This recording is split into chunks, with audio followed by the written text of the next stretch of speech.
Bonjour, je vous souhaite la bienvenue dans cette nouvelle vidéo, dans cette série dans laquelle je témoigne de mon expérience sur le parcours des flammes jumelles. Donc tout d'abord, j'espère que vous avez tous bien réveillonné et je vous souhaite également une bonne fin d'année. Aujourd'hui, on me dit que apparemment je suis censée vous parler de la façon dont je vois mon jumeau, donc mon jumeau qui est de polarité yang, comme il est de polarité yang, Fabien Marchand, dans la façon dont il définit le yang, l'appelle le chaser. C'est une information qu'on me donne depuis environ 2 jours. J'ai pas mal hésité, j'ai pas mal processé en interne parce que très franchement, je vois pas du tout pourquoi ni à quoi ça va servir. Mais voilà, ça me lâche pas. Donc a priori, je suis censée le faire, donc allons-y. On m'a dit aussi qu'il fallait apparemment pas que je prépare cette vidéo en prenant des notes. C'est pourquoi tout ce que je vais vous dire là va être fait en spontané, ça va être de l'improvisation. Et donc du coup, là, je vais me concentrer sur moi et voir qu'est-ce que je peux vous dire sur lui. Donc évidemment, je ne vais pas vous raconter sa vie en entier parce que bon, c'est personnel et ça lui appartient. Mais la façon dont moi je le ressens et comment je le perçois vis-à-vis de lui. Alors mon jumeau, donc il a le profil type du chaser contrôlant. Contrôlant, c'est que le prénom. Non, c'est quelqu'un qui est obsédé par le contrôle et lui-même le disait déjà au moment où on s'est rencontrés. Et à un moment donné, donc ça faisait déjà quelques temps qu'on se connaissait, il a été engagé dans une nouvelle entreprise et au bout de 3 semaines, son patron lui avait dit Nanana, t'es extrêmement compétent, mais t'es un obsédé du contrôle.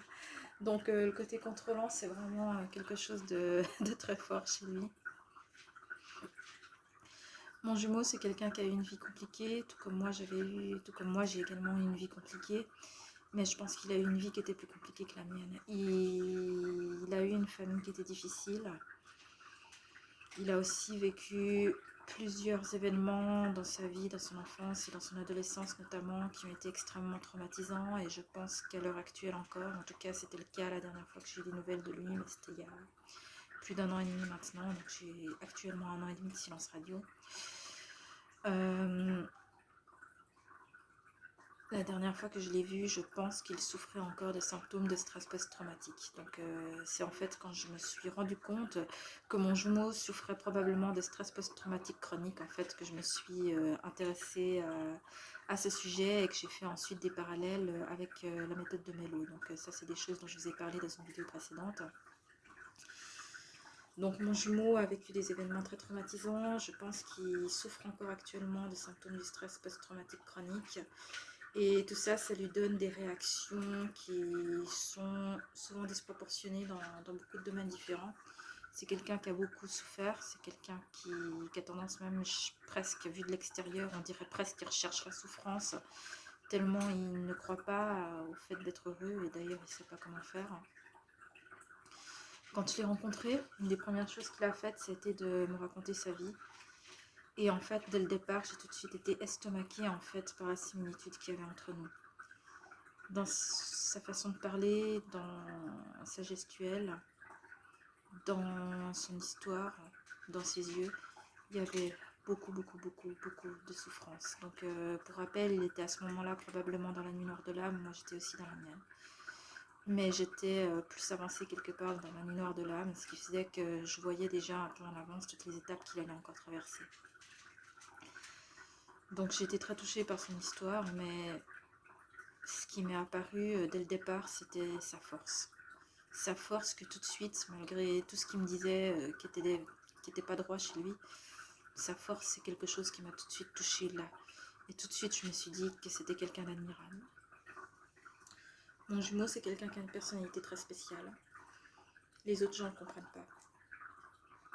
Parmi les gens qui me connaissaient, qui le connaissaient aussi, beaucoup m'ont dit que c'était pas quelqu'un de bien, qu'il avait des comportements qui n'étaient pas corrects. Et de fait, mais objectivement parlant, il avait effectivement des comportements qui n'étaient pas corrects envers beaucoup de personnes. Il a eu également beaucoup de comportements incorrects vis-à-vis de moi. Des gens de mon entourage m'ont traité de pervers narcissique. Des gens m'ont dit que c'était un manipulateur, que c'était quelqu'un de mauvais, etc., etc. Et moi, je voyais bien qu'effectivement, vu de l'extérieur, c'était probablement l'image qu'il pouvait donner. Mais moi, quand j'étais avec lui, chaque fois que je le regardais, tout ce que je voyais, c'était un garçon blessé. Un garçon blessé qui demandait qu'une chose, c'était d'être aimé. Un garçon blessé qui demandait qu'une chose, c'était d'être aimé et aussi de trouver quelque chose à aimer. Mais aussi quelqu'un qui apparemment ne pouvait vivre qu'à travers l'amour de quelqu'un d'autre. C'est-à-dire qu'il n'avait pas d'amour propre pour lui-même. Et malgré toute la force qu'il avait, lui-même il ne croyait pas en sa propre force. Mon jumeau, c'est quelqu'un d'incroyable. Moi, quand j'étais avec lui, j'ai tout le temps vu ses peurs, j'ai tout le temps vu ses doutes, j'ai tout le temps vu ses blessures. Mais surtout, j'ai tout le temps vu sa force admirable, son intelligence extraordinaire, sa façon, sa capacité à résoudre tous les problèmes. J'ai toujours aussi vu chez lui sa loyauté. Avant lui, j'étais en couple pendant 5 ans avec un homme. Et dans mon couple précédent, en fait, jamais je m'étais sentie protégée par cette personne. Jamais j'avais vraiment senti de fiabilité. Alors que mon jumeau, lui, on se connaissait depuis quelques semaines et je savais déjà que quelque part, si c'était un loup, j'étais dans sa meute. Et que si un jour j'étais menacée, j'avais qu'à lui téléphoner, et qu'il accourrait aussitôt pour me défendre. Il y avait beaucoup de violence à l'intérieur de lui, mais je sentais aussi une très forte volonté de protéger ses proches. Et tant que j'étais dans son cercle, j'étais heureuse d'être avec lui parce que je ressentais sa fiabilité et je me sentais protégée. Entre lui et moi, il y avait une connexion que je ne savais pas expliquer. J'avais l'impression, dans mon entourage qui globalement ne l'appréciait pas lui, j'avais l'impression d'être la seule à voir à travers lui et de pouvoir le comprendre. J'avais l'impression que tout ce qu'on me disait au sujet de lui, c'était faux. Donc déjà, toutes les personnes qui prétendaient que c'était un pervers narcissique, je les ai jamais crues. Parce que moi, je connais la systémie des pervers narcissiques. J'ai eu un père qui était pervers narcissique.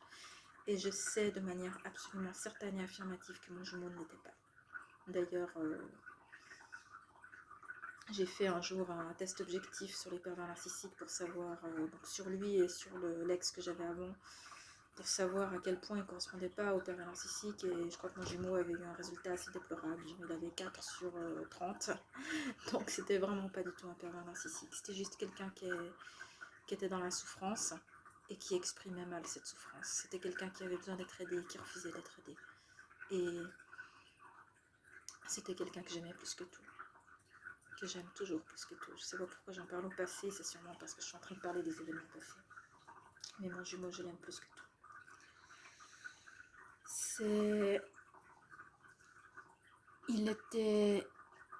C'est quelqu'un en fait qui possédait toutes les qualités que j'avais pas. Qui était bon dans tous les domaines où moi-même j'étais faible. Par exemple, moi, je suis très nulle dans tout ce qui concerne les interactions sociales en tant qu'autiste, même si je ne savais pas que j'étais autiste à l'époque où je l'ai rencontré. Et lui, c'est un génie dans le cadre des relations sociales. La façon dont il interagit avec les gens, par contre, c'est très différent de moi. C'est extrêmement intellectualisé, il décrypte avec son intelligence les codes corporels des gens, il déduit énormément de choses à partir de ce qu'il observe dans la pièce. Enfin, c'est un génie. C'est quelqu'un d'incroyable. Et j'aimais être avec lui parce qu'avec lui, j'étais tout le temps à la fois dans ma zone de confort parce qu'on était dans les mêmes vibrations et à la fois en dehors de mes zones de confort parce que tout le temps, il m'entraînait sur des terrains dont j'avais pas l'habitude. Il me faisait me poser des questions qui n'étaient pas toujours confortables mais qui étaient très intéressantes. Avec lui, la vie était un perpétuel renouveau. Et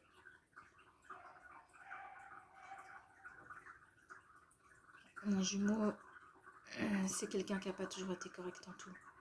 Mais c'est quelqu'un que je n'ai jamais pu m'empêcher d'aimer. Je n'ai jamais pu voir à travers lui autre chose que sa force. Autre chose aussi que sa peur, ses doutes, ses souffrances, ses ombres. Mais aussi son potentiel, son intelligence. En lui, j'ai toujours vu un diamant brut, un diamant que personne ne voyait, un diamant qui était dans une mine de charbon, mais un diamant d'une valeur vraiment inestimable. J'avais envie d'en prendre soin. Mon jumeau, c'est quelqu'un qui remplit ses obligations en temps en heure, un peu trop évidemment, forcément. Mais quand je voyais à quel point moi j'étais incapable, surtout à l'époque où j'avais pas encore fait la compensation, j'étais incapable d'accomplir mes tâches autrement qu'au dernier moment, j'avais jamais envie de m'y mettre. Et lui, il faisait ça naturellement, et chaque fois je me disais, il est incroyable.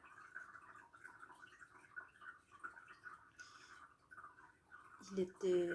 Enfin, c'est quelqu'un qui est rempli de qualité en fait. Je n'ai pas envie d'argumenter ou d'en dire plus. C'est juste quelqu'un qui est rempli de qualité. Physiquement, il ne correspondait pas à mes critères. C'était même l'antithèse de mes critères. C'est toujours. Mais au fur et à mesure que je passais du temps avec lui, j'ai appris à le trouver beau. J'ai appris à apprécier ses expressions faciales, à le connaître. Et quand on était ensemble, il y avait vraiment une alchimie incroyable. Je voyais que avec moi, il était très ambivalent. Il n'avait pas l'air de savoir ce qu'il voulait, il avait l'air d'avancer et de reculer.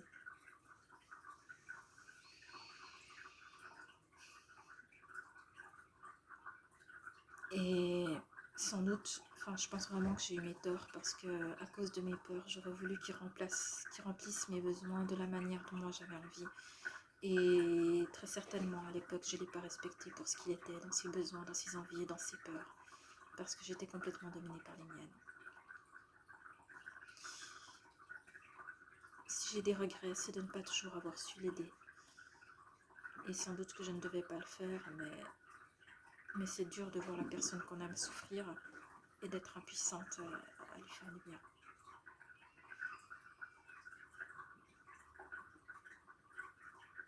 Mon jumeau, c'est quelqu'un de loyal, c'est quelqu'un de structuré, c'est quelqu'un qui remplit ses tâches, c'est quelqu'un qui est doué d'une intelligence admirable, d'une volonté exceptionnelle. Il est bourré de qualités et il ne les voit pas. Et c'est triste qu'il ne les voit pas parce que je pense que beaucoup de gens, bon, surtout dans ce nouveau domaine professionnel, sont capables de voir ses qualités. Et d'autres gens ne voient que ses défauts. Mais si seulement il pouvait prendre conscience lui-même d'à quel point c'est quelqu'un d'exceptionnel, ça me rendrait heureuse. Parce que moi, je l'aime tellement. Donc comme je vous ai dit, à l'heure actuelle, ça fait 1 an et demi que je n'ai plus de nouvelles de lui. Donc en fait, les ruptures entre nous ont souvent... Non, quand j'y réfléchis, en fait, toutes les ruptures entre nous, tous les éloignements aussi, ils ont toujours été dus au fait que l'un de nous avait été blessé. C'est-à-dire que moi-même, la première fois que je me suis éloignée de lui, c'était quand on n'était pas encore en fait à ce moment-là officiellement en couple, mais malgré tout, on avait déjà passé en fait ce que Fabien Marchand appelle la lune de miel dans la rencontre dans le processus donc de la systémie de la relation de flamme jumelle. On avait déjà passé en fait la lune de miel, mais comme on n'était toujours pas en couple officiellement, ben moi je suis le runner, moi mes doutes, mes peurs ont commencé à grandir. Donc à un moment donné, comme on n'était toujours pas posé et que le chaser ne s'engageait pas, parce que quand le chaser il s'engage, il le fait avec le corps, l'âme et l'esprit, c'est pas un engagement qui prend à la légère, le chaser ne s'engageait pas. Alors j'ai fini par prendre la fuite et il m'a rattrapée. Donc à ce moment-là, on s'est mis en couple. La deuxième fois que j'ai tenté de fuir la relation, c'était parce que lui-même, il était pris dans une relation tierce avec une perverse narcissique et qu'il souffrait. Et de le regarder souffrir et de le regarder choisir de souffrir, c'était horriblement douloureux pour moi. J'ai jamais supporté de le regarder souffrir. C'était une souffrance pour moi qui était abominable. Alors à ce moment-là, à un moment donné, j'ai plus supporté de le regarder souffrir et je me suis éloignée. Et là encore, il m'a rattrapée. Et lui, il m'a quittée 2 fois et chaque fois, ça a été des séparations longues. Même si la première séparation longue, en fait, elle avait duré quelques mois. La première fois qu'il m'a quittée, c'était parce qu'il avait eu peur pour ma santé physique, parce que j'avais fait une crise psychologique monumentale et qui s'est terminée en fait par un malaise, par un évanouissement, par une crise d'hyperventilation aussi. Et il a eu peur pour ma santé, donc il s'est éloigné. Et la deuxième fois qu'il m'a quittée, c'est parce que il m'avait blessée physiquement parlant, donc par accident bien sûr. Mais le fait est qu'il m'avait blessée, donc il n'a pas supporté en fait de me faire du mal et il est parti. Et depuis, je n'ai plus de nouvelles de lui. Mais voilà. Honnêtement, actuellement, je ne sais pas exactement sur quel pied danser par rapport à la séparation. Je sais que j'ai toujours envie d'être avec lui. Je sais qu'il est l'homme que j'aime. Je sais qu'il est à l'intérieur de moi. Et une partie de moi sait aussi que si un jour il revient et qu'il n'a pas fait le travail, ce sera compliqué. Une partie de moi aussi se sent incertaine au fait de peut-être devoir affronter à nouveau une situation où il serait en souffrance et où je serais incapable de l'aider, de le soulager. Et je sais que je ne suis pas censée être dans le sacrificiel, donc mon amour de moi encore n'a pas été mis à l'épreuve par le jumeau. Donc je ne suis pas encore en mesure de dire est-ce qu'actuellement mon amour de moi est suffisamment développé pour ne pas souffrir de le voir souffrir. Mais j'y connais rien dans ce processus, donc je ne sais pas du tout comment ça se passerait. Et j'ai l'absolue certitude que quand il reviendra, il sera encore en souffrance. Une partie de moi souhaite cette réunion et une autre partie de moi se dit que tant que ça n'arrive pas, c'est que c'est pas le bon moment. Parce que de toute façon, le juste timing, il viendra au moment juste et pas avant. Il viendra quand je serai prête et pas avant. Et je suis pas sûre actuellement d'être prête. Mais malgré tout, l'état dans lequel je suis maintenant, c'est que là, pour l'instant, il y a cette relation qui est dans la 5D. Et cette relation qui est dans la 5D, à l'instant T, elle me rend heureuse parce que mon jumeau, il est là. Et que moi, je suis là aussi. Et je ressens cette énergie qui est entre nous. Si je sens qu'il va mal, là, je coupe parce que j'ai pas besoin de ressentir ses souffrances. Mais bon, je sais qu'il y a d'autres flammes jumelles parfois qui s'engagent dans des autres relations en attendant que leur jumeau revienne. Pour ma part, étant donné que c'est l'impossibilité en fait de m'engager dans une autre relation et de tourner la page qui m'a fait comprendre que le lien était spécial, c'est pas une option envisageable pour moi. En plus, quand je m'écoute à l'intérieur, moi j'ai aucune envie de m'engager dans une autre relation. J'ai aucun besoin non plus. Je suis là, enfin je veux dire, je suis chez moi, j'ai ma vie que j'ai reconstruite, dont je parlerai probablement dans une autre vidéo. J'ai mon nouvel appart, j'ai mon nouveau job, avec une supérieure hiérarchique. Donc j'ai une nouvelle supérieure hiérarchique miraculeusement qui a fait un CAS en autisme avant d'être... donc un CAS, c'est un diplôme, qui a fait un CAS en autisme avant d'être bibliothécaire. Donc c'est une synchronicité merveilleuse, c'est clairement un cadeau de la source. J'ai des chats, j'ai réalisé la plupart des rêves que j'avais dans mon enfance et mon adolescence et que j'avais repoussé à plus tard en me disant je ferai ça plus tard et chaque fois j'étais pas heureuse. Actuellement, comme je l'ai dit déjà avant, je suis pas sûre d'être à 100% dans la complétude. Je pense que j'ai encore des petits déséquilibres à régler, mais je me sens mieux que je l'ai jamais été dans ma vie et chaque jour qui passe, je me sens encore mieux que la veille en fait. Je sais pas quand ça va s'arrêter. Mon jumeau, je l'aime. Et si un jour il regarde cette vidéo, j'aimerais vraiment qu'il regarde mes yeux quand je lui dis je t'aime, parce que je sais que mon jumeau, il peut voir la vérité dans mes yeux. Oui, ça est un de ses pouvoirs magiques. Je l'aime, il est à l'intérieur de moi. Il n'est pas avec moi physiquement, mais je sais qu'il est quelque part sur cette terre. Il est quelque part sous le même ciel que moi, et il existe. Et le seul fait qu'il existe, le seul fait qu'il y existe, une âme semblable à la mienne, une âme qui est mon âme, le seul fait qu'il existe quelque part sous ce ciel, quelqu'un qui me ressemble, quelqu'un que j'aime inconditionnellement, qui m'aime inconditionnellement. Ça, c'est un cadeau qui est merveilleux. J'ai pas besoin d'être avec lui physiquement. J'ai juste besoin de savoir qu'il est en vie. Et cet amour qui est à l'intérieur de moi, je vous avoue qu'au fur et à mesure que je parle là maintenant, je suis en train de me ressentir. En fait, là, c'est tellement grand, je sais pas quoi faire. Non, je vais me recentrer un moment. Vraiment, s'il y a des chasers qui regardent cette vidéo et qui doutent que le runner, enfin s'il y a des yang en tout cas qui regardent cette vidéo et qui doutent que le yin ait des sentiments pour eux à cause de ses doutes et de ses peurs, je vous le dis vraiment, cet amour il est infini, cet amour il est par-delà le temps et l'espace, cet amour il est plus grand, plus fort que tout. Et même si un jour je meurs, je sais que la relation elle continuera à exister. Si un jour il meurt, la relation elle continuera à exister. Et ça, c'est la vérité, c'est juste la vérité. Et voilà, je sais pas quoi dire de plus, mais moi, je me suis un peu perdue. À la base, je devais juste dire comment je voyais mon jumeau, mais mon jumeau, pour résumer, je le vois comme quelqu'un d'admirable. Je le vois quelqu'un qui est bourré de qualité. Quelqu'un, objectivement parlant, non, il n'a pas toujours été correct, il est bourré de défauts.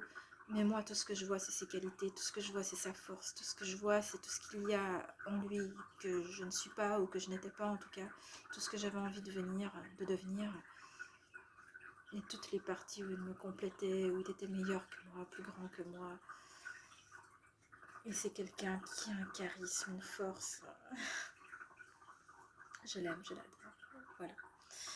Alors, chers amis Yang, si vous doutez que votre yin ait des sentiments pour vous, franchement, ne doutez pas, parce que ce que je viens de vous dire, c'est vraiment tout l'amour que j'ai pour lui. Je sais pas trop pourquoi j'étais censée délivrer ce message et cette vidéo ce soir. J'ai l'impression, à m'écouter, que c'est un peu gnangnan. Mais peut-être, là, on me dit que l'important, c'est d'apparaître dans ma sincérité de façon authentique, et qu'apparemment, ça va aider des gens. Voilà, c'est l'information que je viens de recevoir, mais je sais pas, enfin, j'ai pas assez confiance en fait en mes capacités spirituelles pour affirmer que ce soit vrai ou pas. Bon, sur ce, en tout cas, je vous souhaite une bonne soirée, une bonne journée si vous regardez cette vidéo la journée, et tout bon pour cette fin d'année. Au revoir, à bientôt.